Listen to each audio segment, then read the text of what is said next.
IBN 7 हौसला है। निर्भया से वीरा तक आखिर कितनी बदली दिल्ली?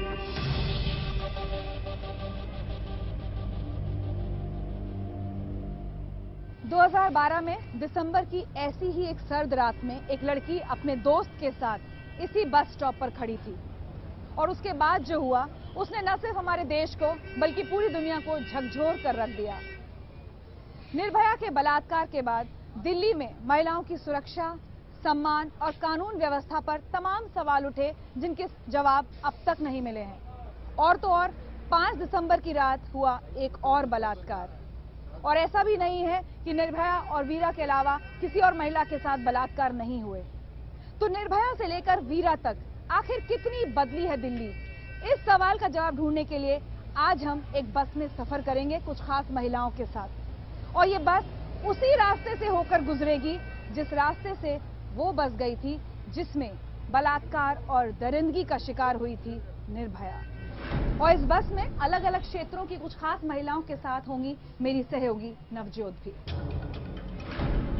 बहुत शुक्रिया रिचा, और मेरे साथ तमाम महिलाएं यहाँ पर मौजूद हैं और मकसद हमारा यही है कि क्या वाकई हम और आप सुरक्षित महसूस करते हैं दिल्ली की सड़कों पर? क्या हम और आप जब बस में चढ़ते हैं क्या हम सिक्योर महसूस करते हैं या नहीं करते?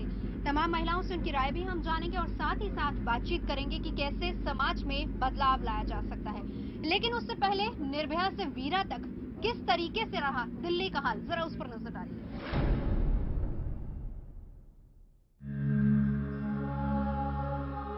16 दिसंबर, यही वो तारीख थी जब दिल्ली में एक बहादुर बेटी को इंसान के चेहरे में छुपे भेड़ियों ने शिकार बनाया। देश की वो बेटी अपने दोस्त के साथ थी, फिर भी अपराधी बेखौफ थे। गैंगरेप की शिकार हुई बेटी की मौत हो गई, लेकिन ऐसे मामलों के खिलाफ देश उठ खड़ा हुआ। सजा मिलनी चाहिए। लेकिन क्या बदला?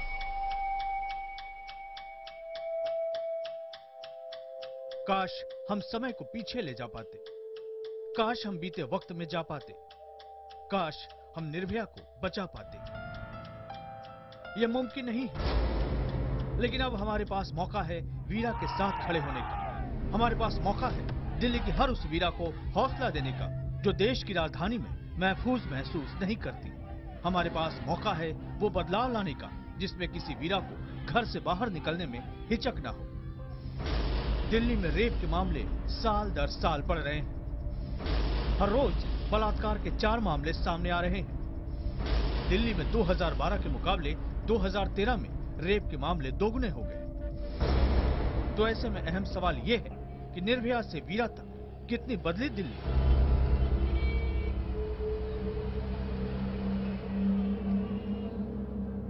सबसे पहले हम बातचीत शुरू करेंगे। यहाँ 3 हमारे साथ मेहमान हैं, एक्टिव मेंबर्स हैं जागुरी संगठन की। जागुरी हम सभी जानते हैं कि वायलेंस अगेंस्ट वुमेन के क्षेत्र में ये संगठन बहुत एक्टिवली काम करता है। आपसे सबसे पहले जानना चाहूंगी, सुरक्षित दिल्ली एक अभियान आपका है और 10 साल से ये कैंपेन आप चला रहे हैं, कितनी बदली है दिल्ली? मुझे लगता है अगर हम आंकड़ों की बात करें तो सबसे बड़ा बदलाव जो मुझे लगता है कि आंकड़े अब बताने लग गए हैं ऐसी हिंसा को जिसके बारे में लोग जानना भी नहीं चाह रहे थे। खासतौर पे जब हमने अभियान शुरू किया था तो बहुत मतलब जब आप बोलते थे कि महिलाओं पे सड़कों पे हिंसा हो रही है, वो पलट के बोलते थे अच्छा ये तो आम है, पहले नहीं होता था। रिचा, यहाँ पर मैं क्रॉस क्वेश्चन अनुजा से करना चाहूंगी। अनुजा, बिल्कुल सही बात यहाँ पर इन्होंने कही, लेकिन ये बताएं, ठीक है हम मानने लग गए अपराध है, सब कुछ सही है, लेकिन क्या अपराध कम हुआ या हम कहें कि और ज्यादा बढ़ गया है? बस वही चीज है कि आंकड़े जो है वो अब दिखाने लग गए हैं, लोग रजिस्टर करने लग गए हैं। प्रॉब्लम ये है, आप यहाँ पर रूरल देख लीजिए, अर्बन देख लीजिए, रूरल एरिया में भी उतना ही रेप है जितना अर्बन एरिया में है, पर रूरल एरिया में कितना ज्यादा है। आंकड़े ये नहीं दर्शाते और ऑथेंटिसिटी नहीं है कुछ भी आंकड़ों की कि आपको ये बता सके कोई रेप कम हुआ, कोई क्राइम कम हुआ या ज्यादा हुआ। बिल्कुल, और जब हम आंकड़ों की बात कर रहे हैं तो सबसे हैरानी की बात यह है कि 2012 में जब निर्भया के साथ जो पूरा कांड हुआ उसके बाद मुझे लगता है दिल्ली सबसे ज्यादा जागी। उस समय ऐसा लगा लोग घरों से बाहर निकले, कैंडल लाइट मार्चेस हुए, लेकिन वर्तिका जो आंकड़े कहते हैं कि 2012 के कंपैरिजन में 2013 में रेप की ज्यादा घटनाएं हुई। देखिए रिचा, जब भी कोई इंसिडेंट होता है, उस इंसिडेंट की ग्रेविटी और उस इंसिडेंट को कितने समय तक समाज सस्टेन करेगा वो मीडिया तय करता है। और ये बहुत दुख की भी बात है कि ऐसा नहीं है कि पहली बार रेप हुआ, पहली बार कोई हीनियस क्राइम हुआ। अगर मीडिया झकझोरता नहीं और मीडिया उस कैंपेन को खड़ा नहीं करता तो शायद लोग उसकी ग्रेविटी को समझ नहीं पाते। लेकिन मीडिया पर अक्सर आरोप लगते हैं कि हम सिलेक्टिव रिपोर्टिंग करते हैं, किसी कांड को तो हम बहुत बड़ा चढ़ाकर दिखाते हैं, कोई बिल्कुल इग्नोर हो जाता है। निर्भया से लेकर वीरा तक ऐसा नहीं हुआ कि बलात्कार रुक गए। मीडिया पर आरोप हमेशा लगेंगे, क्योंकि जो भी ऐसा टूल जो आईना दिखाने का काम करेगा, हमेशा आईना को टेढ़ा बताया जाएगा। ये काम सत्ता का है।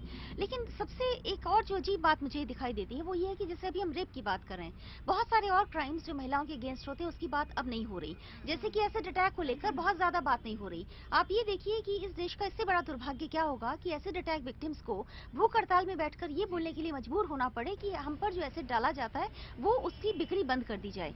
दूसरी बात, डोमेस्टिक वायलेंस जैसी बात, हम लोग ये मानते हैं बड़ी छोटी सी बात है, हल्की सी बात है। जब तक कोई बड़ा इंसिडेंट, बहुत ही सनसनीखेज इंसिडेंट बाहर नहीं आएगा और मीडिया समाज को नहीं बताएगा, तब तक समाज उसको रजिस्टर करेगा नहीं। तो मामला सिर्फ पुलिस के रजिस्टर करने का नहीं है, मामला ये भी है कि समाज किस बात को रजिस्टर करता है, इससे हमें नहीं भूलना चाहिए। बिल्कुल।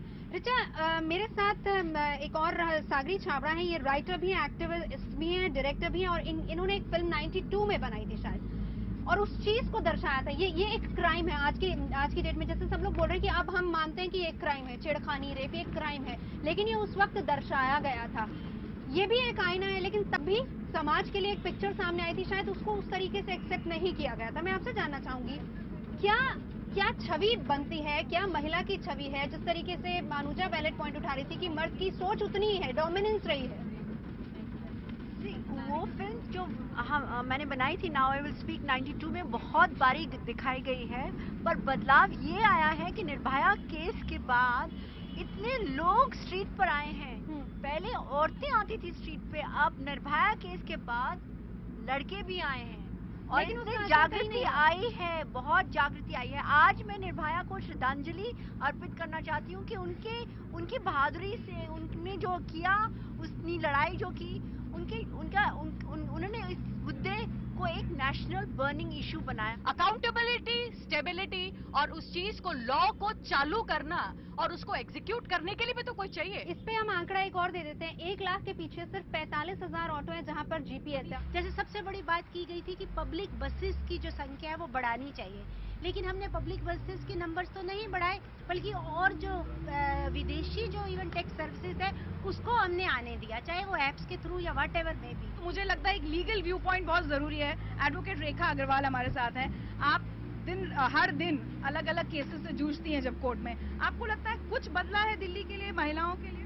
देखिए, बहुत ही दुर्भाग्य की बात है कि एक वकील होने के नाते मैं रोज इस तरह के मुकदमे मेरे सामने आते हैं, भले वो सिविल के हों या क्रिमिनल के हों। और इतना ज़्यादा निर्भया कांड के बाद में हमारी सरकार ने कोशिश करी, कानून में भी बदलाव लाए गए, पर सिचुएशन अभी भी अनफॉर्चुनेटली, बहुत दुख के साथ मैं कहती हूँ कि अभी भी सिचुएशन उतनी की उतनी बुरी है। औरतों के साथ उतने के उतने अन्याय हो रहे हैं, भले वो सड़क के ऊपर हों, भले वो घर में हों।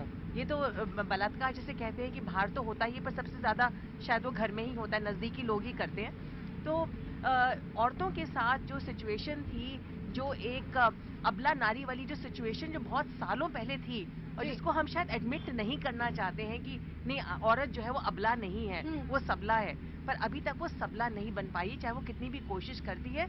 और उसको कौन से फैक्टर्स उसको दबाते हैं, भले वो हमारी सत्ता दबाती है, भले हमारे कानून उसके लिए स्ट्रांग नहीं है, या हमारा पुलिस डिपार्टमेंट स्ट्रांग नहीं है, हम एडमिट नहीं करना चाहते, परंतु सबका अगर हम एक कलेक्टिव अगर रिजल्ट देखें तो अभी भी जितने भी कानून हैं, जितने भी क्रिमिनल लॉ में अमेंडमेंट्स हुए, उषा मेहरा कमेटी बैठी, जस्टिस वर्मा कमेटी बैठी, इतने सारे रिकमेंडेशंस हुए, पर प्रैक्टिकल तौर के ऊपर औरत उतनी की उतनी कमजोर है। मैं अमृता के पास जाना चाहूंगी, बहुत देर से कुछ कहना चाह रही हूँ। मैं आपके पास भी आऊंगी। देखिए, हम लोग ये चर्चा कर रहे हैं कि निर्भया से लेके वीरा तक की जर्नी में क्या फर्क आया। इस 1 साल में महिला के मुद्दे को लेकर सरकारें बदल गई, लेकिन रिएक्शन नहीं बदला। जो मानसिकता है, चाहे वो सरकार की हो चाहे समाज की हो, किसी की नहीं बदली, जिसका साझा सरोकार होना चाहिए था। और सबसे बड़ी बात है कि आज भी ऐसे कितने बलात्कार हैं जिनकी चीख जो है 4 दीवारी के अंदर कैद है, लेकिन उस पर तो बात भी नहीं होती है। वीरा ने तो ये साहस दिखाया कि उसने रिपोर्ट किया, लेकिन अभी भी ऐसी कितनी महिलाएं हैं, कितने मासूम बच्चियां हैं जिनकी रूह को रोज सजाए मौत मिलती है, लेकिन उनको ये समझ नहीं आता कि वो कहाँ पर जाए। और कहीं ना कहीं मुझे लगता है कि जो अकाउंटेबिलिटी फिक्स करने की जरूरत है। आज अगर खौफ होता कैपिटल पनिशमेंट का, तो जिनको फांसी की सजा हुई निर्भया केस में, उसके बाद तो रेप होना ही नहीं चाहिए था इस देश के अंदर। इसका मतलब यह है कि मानसिकता इतनी दरिंदगी, इतनी घटिया स्तर पर आ चुकी है कानून का डर कि नहीं है, कानून का डर, मतलब अगर मौत का भी डर जिसको नहीं है, आप समझे कि उससे ज्यादा आप किसी को क्या सजा देंगे, मौत का जिसका डर नहीं है, जिसके अंदर। हमारे साथी ब्रजेश भी हमारे साथ ही साथ हैं। हम लोग यहाँ पर चर्चा कर रहे हैं, लेकिन ब्रजेश मेरे सहयोगी पीछे हैं। सड़क का हाल क्या है दिल्ली का हाल, जिसकी शुरुआत हमने की थी, क्या हम और आप खुद को सुरक्षित महसूस करते हैं? नहीं, चलिए हम एक बार ब्रजेश के पास चलते हैं। जी ब्रजेश। इस वक्त हम खड़े हैं आर के पुरम के मलाई मंदिर इलाके में। ये वही इलाका है जहां पर 16 दिसंबर को मुनिरका बस स्टैंड से निर्भया और उसके दोस्त को बैठाने के बाद वो सफेद रंग की बस इस इलाके से गुजरी थी। इस इलाके का हमने जायजा लिया। जब यहाँ पर हम पहुंचे तो यहाँ पर हमें पुलिस की गाड़ियां भी दिखाई दी। जो पुलिस की पीसीआर वैन है वो लगातार इस इलाके में घूमती हुई नजर आई। जो संदिग्ध यहाँ पर दिखता है, जो गाड़ियां यहाँ पर संदिग्ध दिख रही हैं, उन्हें रोककर यहाँ पर उनकी तलाशी भी ली जा रही है, उनसे पूछताछ भी की जा रही है। यानी कुछ सुधार जरूर हुआ है। जो जब ये घटना हुई थी तो उस इलाके में पुलिस नहीं थी, लेकिन 2 साल बाद जरूर यहाँ पर पुलिस की मुस्तैदी जरूर अब देखने को मिल रही है। चर्चा को आगे बढ़ाने के लिए ले चलते हैं आपको रिचा, अनिरुद्ध और नवजोत के पास। बहुत शुक्रिया ब्रजेश। रिचा, आप कुछ कह रही थी? हमारे साथ पॉलिटिकल पार्टीज को रिप्रेजेंट कर रही 2 महिलाएं भी हैं। आप लोगों के लिए भी कई बार स्थिति बहुत खतरनाक होती होगी। मुझे लगता है कि जब कुछ भी हादसा होता है, कोई बड़ी घटना होती है, तो जो भी पार्टी सत्ता में होती है उसके खिलाफ एक कैंपेन शुरू होती है। लेकिन आपकी जिम्मेदारी एक महिला होने के नाते जो विमेन इश्यूज हैं उनको भी उठाना है। आपको लगता है कि पॉलिटिकल पार्टीज उतनी सेंसिटिव होती हैं महिलाओं के इश्यूज के लिए, वरना हालात कुछ और होते? देखिए, सबसे पहले तो मैं ये कहना चाहूंगी कि इंग्लिश में कहूँ तो अगर आप एक्सपेक्ट करते हैं कि I am going to defend the indefensible, मैं बिल्कुल नहीं करूंगी। हमारे दिमाग में बिल्कुल साफ है ये बात, और पूरी सरकार के दिमाग में, पूरी पार्टी के दिमाग में, कि हमने सरकार बनाई है। हमने सिर्फ मत नहीं, हमने विश्वास जीता है, और कहीं ना कहीं लायबिलिटी हमारी है, रिस्पॉन्सिबिलिटी हमारी है कि ये हुआ क्या। इसीलिए जब यहाँ पे आप बात करती हैं कि लॉ एंड ऑर्डर इम्प्लीमेंटेशन हमारे हाथ की बात है, तो इसीलिए मैंने मान लिया। एक तरफ ये बात बिल्कुल सही है कि किसी भी छोटे से एग्जाम्पल के लिए कैब सर्विस को बैन करना ये कोई सोल्यूशन नहीं है, बिल्कुल नहीं है। लेकिन जैसे इन्होंने, अमृता ने भी कहा, हालांकि दूसरी पार्टी से है, जब कैपिटल पनिशमेंट और फांसी की सजा की डर नहीं है, तो हम तो इतना कर सकते हैं कि अगर हमने आपको बैन किया कि आप बिना कंडीशंस के, बिना लॉ एंड ऑर्डर के अपना सर्विस चला रहे हैं, आप गलत कर रहे हैं, तो हम एक मैसेज दे सकते हैं कि ऊपर एक सिंपल डेटा आपको दूंगी, सबसे ज्यादा रेप जो रिपोर्टेड है वो मध्य प्रदेश में होते हैं। बिल्कुल, मैं बिल्कुल मानती हूँ, और मैं ये भी कह रही हूँ कि मध्य प्रदेश अगर आप देखेंगी तो शायद दिल्ली से बहुत बड़ा प्रदेश है, तो आप दिल्ली से कंपेयर एक तरफ कर नहीं सकती है, बहुत बड़ा है, circumference wise you talk about 200 times bigger. लेकिन उसी बात पे मैं ये भी कहना चाहूंगी कि जब सरकार की बारी आती है तो 2 चीजें हैं, पुलिस काम कैसे कर रही है, और अगर पुलिस काम नहीं कर रही तो क्यों नहीं कर रही, वहां पे law and order preventive measures क्यों नहीं लागू हो रहे। दूसरी बात, जब कोई अपराध हो जाता है उसके बाद आपकी रिपोर्टिंग, इन्वेस्टिगेशन, एफआईआर, पूरा केस और पूरा जितना भी आप सर्च एंड एविडेंस करना चाह रहे हैं वो ढंग से क्यों नहीं हो रहा। तीसरी बात आती है जुडिशरी की, जब यहाँ पे फास्ट ट्रैक कोर्ट्स की आप बात करती हैं, अगर यहाँ पे कहीं ना कहीं अगर आपका एविडेंस मिसप्लेस हो गया, या पुलिस ने 15 साल लगा दिए केस की हियरिंग के अंदर या इन्वेस्टिगेशन के, तब आपकी सरकार काम नहीं कर रही है। देखिए, सबसे बड़ी बात ये है कि अभी जो नुपुर मेरी बहुत अच्छी दोस्त है, लेकिन सबसे बड़ी बात मुझे दुख की ये लगती है कि जब मध्य प्रदेश और छत्तीसगढ़ की आपने बात करी, सबसे ज्यादा रेप क्राइम्स वहाँ पर होते हैं, सेक्सुअल वायलेंस भी वहाँ पे बहुत ज्यादा है। चलिए, लेकिन आज हम दिल्ली पे, वो मैंने एक डेटा वैसे ही बता दिया था, पर दिल्ली जो है वो देश का आईना नहीं है सिर्फ, अभी उससे बहुत ज्यादा आईने देखने बाकी हैं। हम सिर्फ दिल्ली को तो देखते हैं, लेकिन ऐसी बहुत सी सिटीज और ऐसे बहुत से स्टेट जहाँ पे 13 साल 12 साल की छोटी छोटी बच्चियों का छत्तीसगढ़ के अंदर रेप होता है, उनके वार्डन रेप करते हैं और कोई सुध लेने वाला नहीं है। तो चलिए, सब महिलाएं, और यहाँ अगर मैं कहूँ कि सब एम्पावर्ड वुमेन बैठी हैं तो गलत नहीं होगा जब ये कह रही हैं कि दिल्ली बिल्कुल नहीं बदली और हम भी अपने आप को सुरक्षित महसूस नहीं करते दिल्ली की सड़कों पर, तो क्या वजह है? क्या सिर्फ पुलिस की जिम्मेदारी है, सरकार की, प्रशासन की, या हम और आप भी जिम्मेदार हैं? इस पर हम चर्चा जारी रखेंगे। निर्भया से वीरा तक आखिर कितनी बदली दिल्ली?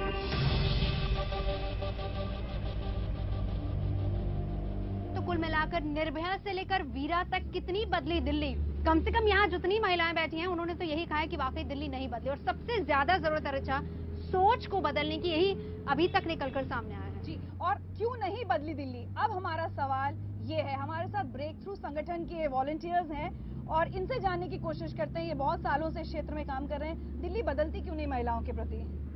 आई थिंक जो डिस्कशन हो चुके हैं पहले भी, काफी इंपॉर्टेंट पर्टिनेंट पॉइंट्स निकल के आए हैं। एक चीज है जो मानसिकता की जो आप बात कर रही थी, दिस इज एब्सोल्युटली नेसेसरी कि हम इसको we look at it as a societal problem. It is not, I'm saying, it is not a woman's issue. This culture of violence and discrimination, ये एक औरतों का मुद्दा नहीं है। दूसरी चीज जो आप, again, one of my colleagues was saying, जो law and order situation है, fear of law या fear of कानून है ही नहीं। From across Delhi, बधाओं, Madhya Pradesh, Tamil Nadu, जहां भी आप जाएं अक्रॉस इंडिया, जो हम प्रोजेक्ट कर रहे हैं, by 2020 Indian economy is going to be the youngest economy in the world. इस यंगेस्ट इकोनॉमी में 50 या 50% of the population doesn't feel safe. Is that not a cause for panic? Is my real question to you. Anuja, क्यों कानून का डर नहीं है? आज भी सोसाइटी ओनस मानती है विक्टिम्स को, दे विल प्रूव देमसेल्व्स, जबकि लॉ कहता है विक्टिम को प्रूव करने की जरूरत नहीं है। ये कानून की बात हो रही है और इन्होंने कहा कि कानून का डर नहीं है, तो नीलांजू और रेखा, आई थिंक हम लोग, ये लोग सबसे अच्छे से एक्सप्लेन कर सकते हैं कानून का डर। रेखा जी, क्यों नहीं है? क्यों महिला अदालतों के, थानों के चक्कर काटती रहती है और बाद में कहती है मुझे इंसाफ नहीं मिला? Long, tedious and arduous trial, यानी कि सालों साल जो प्रोसिक्यूटरिक्स है, यानी कि जो कंप्लेनेंट है, उसको भी एड़ियां घिसनी पड़ती है, तब जाके, जैसे कि इन्होंने भी अभी कहा था कि ना वो केस जो है ना, सारा का सारा बर्डन लड़की के ऊपर डाल दिया जाता है। तो जो कानून जो है, जो एक व्यक्ति के प्रोटेक्शन के लिए है, यानी कि हर निर्दोष व्यक्ति की प्रोटेक्शन के लिए है, वो ही कल उल्टा जो दोषी है उसके भले के लिए साबित हो जाता है, क्योंकि वो उसका दुरुपयोग करता है और उसके आधार के ऊपर कोर्ट के अंदर केस को खींचता रहता है। एक वजह तो ये है कि ना, जो ये हमारे जो देश के अंदर हम देखते हैं कि अभी तक कानून जो है उसका लोगों को कोई भी तरह का सदुपयोग नहीं कर पाए, उनको सिर्फ दुरुपयोग हो रहा है। महिलाएं निकल के आ रही हैं। If you look at 2012, 2013 NCRB data अगर आप देखें और दिल्ली का अगर हम आंकड़ा उठाएं, 146% it has increase by 146% reporting of rape crimes only. और उसके साथ साथ पर आयरनी ये है कि ओनली 0.4% कन्विक्शन रेट हमने पिछले साल देखा है। तो कानून का डर नहीं होना भी कन्विक्शन रेट के ऊपर भी बहुत निर्भर करता है। हम अपनी चर्चा को आगे बढ़ाएंगे, लेकिन हम आपको एक बार फिर बता दें कि आज हमारी ये बस उसी रास्ते से सफर कर रही है जिस रास्ते से वो बस गई थी 16 दिसंबर 2012 की रात, जिस बस में निर्भया के साथ बलात्कार हुआ था। हमारे सहयोगी ब्रजेश लगातार हमारी बस के पीछे चल रहे हैं और हालात का जायजा ले रहे हैं कि क्या कुछ भी बदली है दिल्ली, कुछ भी बदला है शहर की सड़कों पर। ब्रजेश, बताएं। शुक्रिया। इस वक्त हम खड़े हैं शंकर विहार इलाके में। ये वही इलाका है जहां से वो सफेद रंग की बस होते हुए महिपालपुर की ओर गई थी। लेकिन क्या 2 साल बाद इस इलाके की तस्वीर बदली है? जायजा लेते हैं। आज भी इस इलाके में जो स्ट्रीट लाइटें लगी हुई है वो नहीं जलती है। पूरे इलाके में अंधेरा ही अंधेरा है। पुलिस का भी ये दावा था कि इस इलाके में खास करके जो पुलिस की पेट्रोलिंग है वो बढ़ाई जाएगी, पीसीआर वैन लगाई जाएंगी, बैरिकेडिंग लगाकर गाड़ियों को चेक किया जाएगा। लेकिन रात का वक्त है और रात का वक्त होने के बावजूद भी इस इलाके में हमें कहीं भी न तो कोई पीसीआर वैन दिखी, न ही कोई पुलिस वाला दिखा, और साथ ही इस पूरे इलाके में जो स्ट्रीट लाइटें लगी हैं वो भी खराब हैं। ऐसे में कई सवाल उठते हैं कि आखिरकार जब इस तरह का बवाल होता है, इस तरह के जब मुद्दे उठते हैं, पुलिस पर सवाल उठते हैं, तभी आखिरकार क्यों पुलिस सचेत होती है। बहरहाल आगे की चर्चा के लिए चलते हैं आपको उस बस में जहां पर मौजूद है हमारी सहयोगी ऋचा, अनिरुद्ध और नवजोत।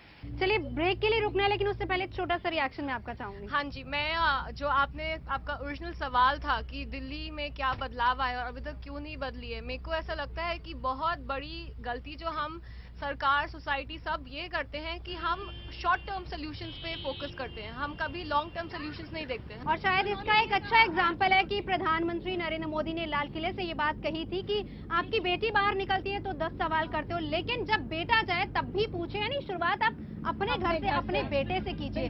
किस तरह के बदलाव आएंगे और कैसे हम अपने समाज को और सोच को बदल सकते हैं, इसी से हम चर्चा को आगे बढ़ाएं। निर्भया से वीरा तक आखिर कितनी बदली दिल्ली?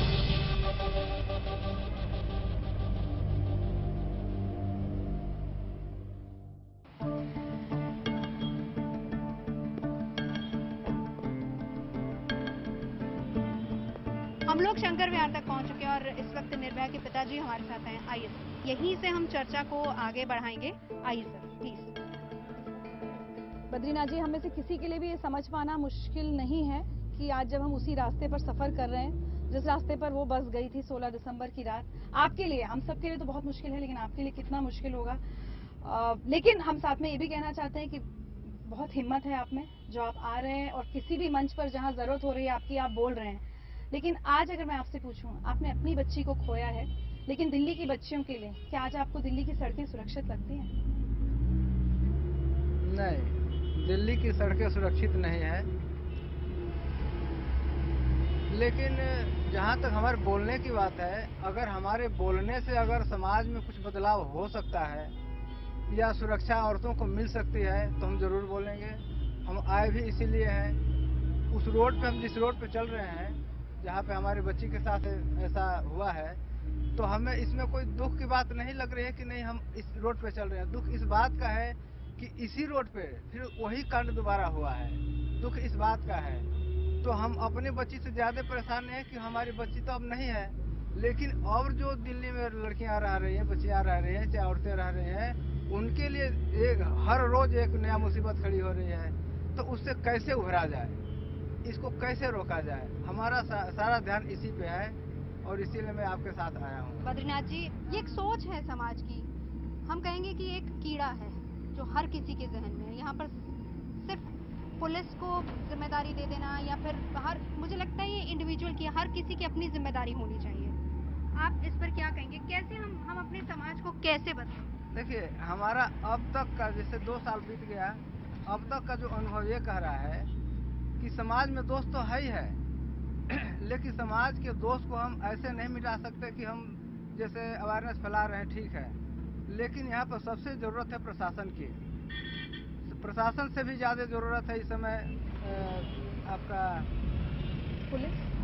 नहीं, पुलिस कोई मायने नहीं रखती। हम ये समझ रहे कि पुलिस अपना तो काम कर रही है, लेकिन जो न्याय व्यवस्था है ये इतना लचर है, इतना गलत है कि जिसकी वजह से सारा कुछ हो रहा है। अगर न्याय व्यवस्था में अगर अच्छाई होती, ये 2 साल होने को है, लेकिन निर्भया का केस आज भी सुप्रीम कोर्ट में पड़ा हुआ है, 6 महीने से ऊपर हो गया, अभी कोई एक भी तारीख नहीं पड़ी है। इसका मतलब क्या हुआ?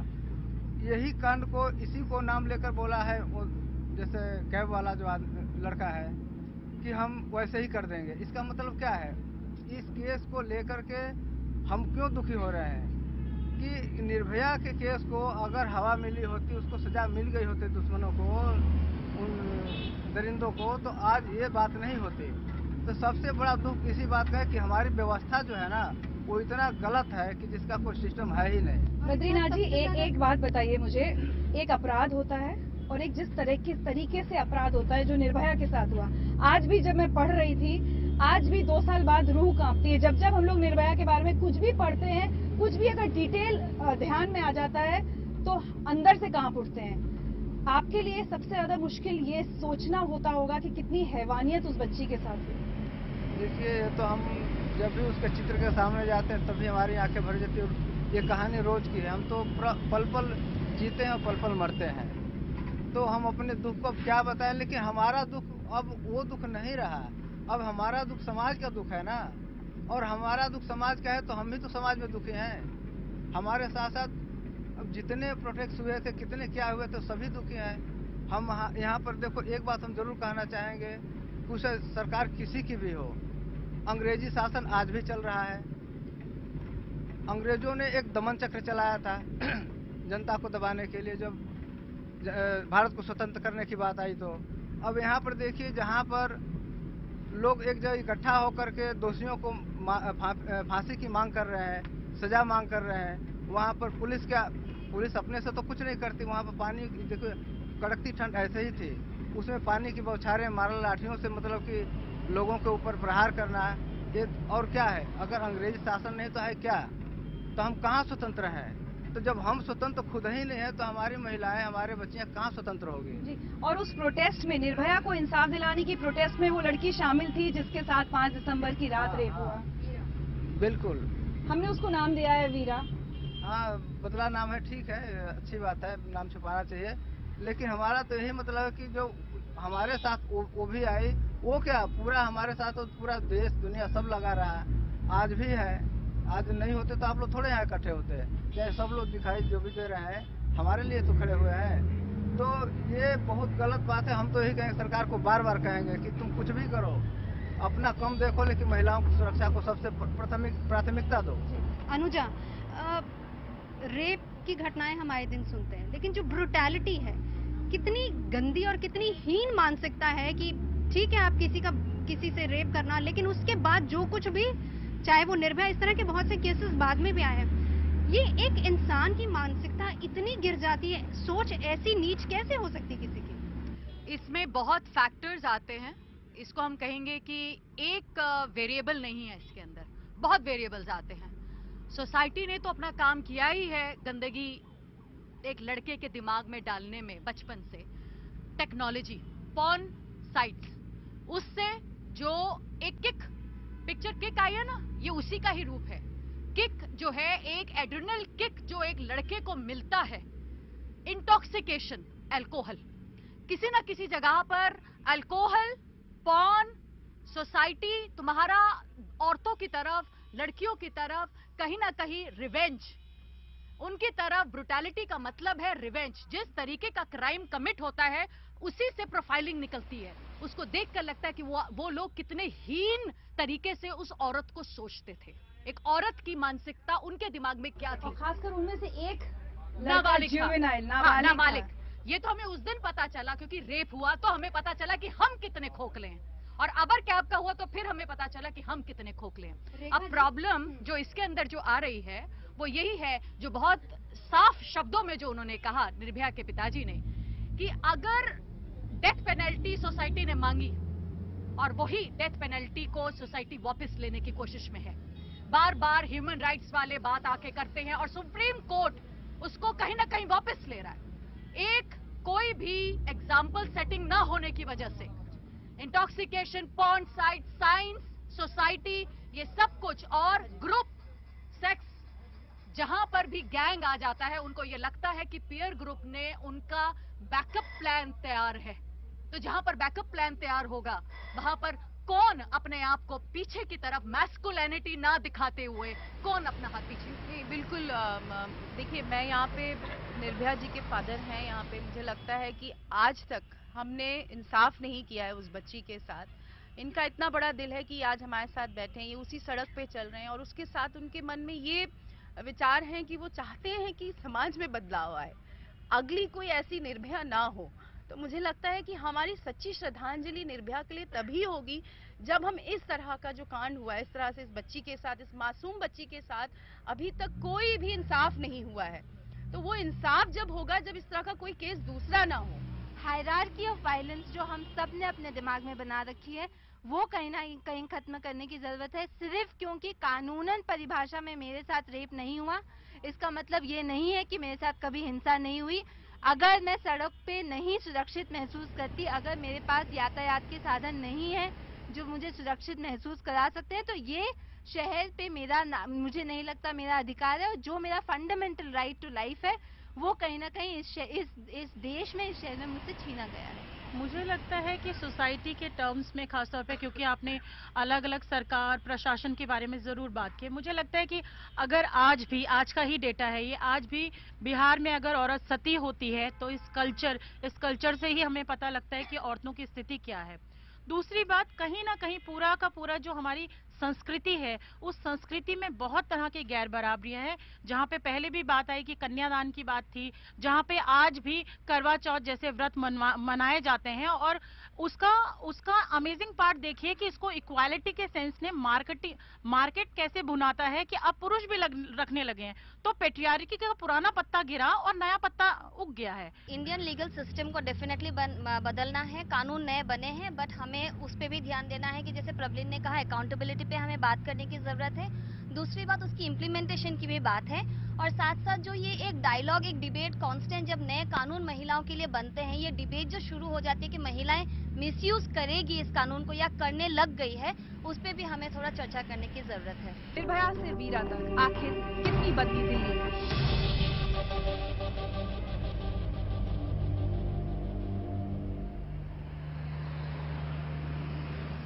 नेताओं की मानसिकता, कोई कहता है बच्चे हैं गलती हो जाती, कोई कहता है लड़कियां लक्ष्मण रेखा पार कर लेती हैं। आप लोग पॉलिटिकल पार्टीज हैं, आपको नहीं लगता नेताओं की सबसे ज्यादा मानसिकता बदलने की देखिए, जरूरत है? सबसे पहले मेरा ये कहना है कि कोई किसी पॉलिटिकल पार्टी का हो, किसी को कोई हम लोगों ने सर्टिफिकेट नहीं दिया कि तुम लड़कियों के खिलाफ कुछ भी बोल दोगे और तुम लड़कों को शह दोगे। और सबसे बड़ी बात अपब्रिंगिंग पे आती है कि आप अपने बेटे को कैसे बचपन से आगे बढ़ाते हैं। एजुकेशन सिस्टम ऐसा है कि उसमें मॉरल साइंस कहीं पर है ही नहीं, एजुकेशन सिस्टम ऐसा है कि उसमें सेक्स एजुकेशन कहीं पर है नहीं। तो मुझे कहीं ना कहीं ऐसा लगता है कि जब हम बात करते हैं बच्चों के अपब्रिंगिंग की, तो उसमें ये आना चाहिए कि ऐ मेरे देश के पिता और माताओं, अपनी भी तुम कुछ भूमिका निभाओ। कहीं ना कहीं ये बच्चियां चीख रही है, ऐसे अपने संस्कारों के घर पे पौध उगाओ कि वो महिला को भी अपनी बहन, अपनी बेटी समझकर, एक दोस्त समझकर इस समाज के अंदर उस सम्मान के साथ खड़ा करे, ना कि उसके खिलाफ नफरत भरी निगाह से देखे और ये देखे कि ये मुझसे बेहतर क्यों है, और हीन भावना से उसको कहीं ना कहीं नफरत के साथ आगे बढ़ाने का काम करे। मुझे लगता है कि हर पॉलिटिकल पार्टी के अंदर भी एक मॉनिटरिंग कमेटी होनी चाहिए महिलाओं की, महिला सदस्यों की, जो अपने पार्टी के जो मेंबर्स हैं, जो बाहर कुछ भी बेतुके स्टेटमेंट्स देते हैं, उन पर कंट्रोल करें। सबसे पहले लीगल एजुकेशन बहुत ज्यादा जरूरी है। दूसरी बात ये कि केस तो चलिए रजिस्टर हो गया, मीडिया को ये एनालाइज करना चाहिए कि केस के रजिस्टर होने के बाद विक्टिम की स्थिति क्या होती है, और ऐसा क्यों होता है कि आमतौर पर रजिस्टर करने के बाद विक्टिम जो है वो ये कहती है कि चलिए अब मैं इस केस को बंद करना चाहती हूँ। इन दोनों बातों को अगर कोई इस समाज को आईना दिखा सकता है तो वो मीडिया, और जब मीडिया आईना दिखाएगा तभी राजा को और सत्ता को ये बात समझ में आएगी। तो कहीं ना कहीं हमें कई 2-3 नजरिए पे काम करना है कि जो क्रिमिनल्स हैं उनके हौसले कैसे पस्त हों। मुझे सबसे ज्यादा जो हर्ट करती है, जो मुझे चुभती है बात ये सिर्फ और सिर्फ ये है कि जिम्मेदारी मेरी है, मेरा घर है, मैं अपने घर से ही शुरू करना चाहूंगी। जरूरत है माइंडसेट को चेंज करने की, और वो माइंडसेट को नहीं, हमने बात की है लेकिन माइंडसेट को चेंज कैसे होगा उसके ऊपर भी थोड़ा सोचने की जरूरत है। और उसके लिए सबसे पहले पैट्रियार्की को, ये जो पैट्रियार्की सोच है इसको बदलने की जरूरत है। क्यों नहीं हम ऐसे विक्टिम राइट्स लेकर आए ताकि एक औरत को पता चले जो उसके हक के लिए लड़ रहा है वो है स्टेट, एक कल्प्रिट है और एक औरत है, एक विक्टिम। पहली बात तो विक्टिम को आपको सर्वाइवर के नाम से ही चेंज करना पड़ेगा। विक्टिम को हम बार बार सेकेंडरी विक्टिमाइज करके बोलते हैं कि तुम विक्टिम हो।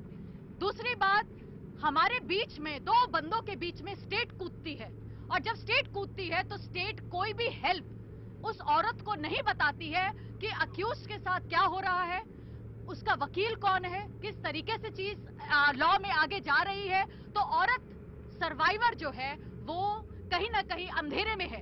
The biggest threat, security threat जो इंडिया में है, that is the internal security threat, कि हम अपने ही लोगों के साथ ये वायलेंस और दरिंदगी के साथ हम पेश आ रहे हैं। जी बद्रीनाथ जी, आप कुछ कहना चाहते हैं, कैसे बदलेंगे हालात जो अभी हैं और जिनसे बहुत निराशा होती है इस वक्त?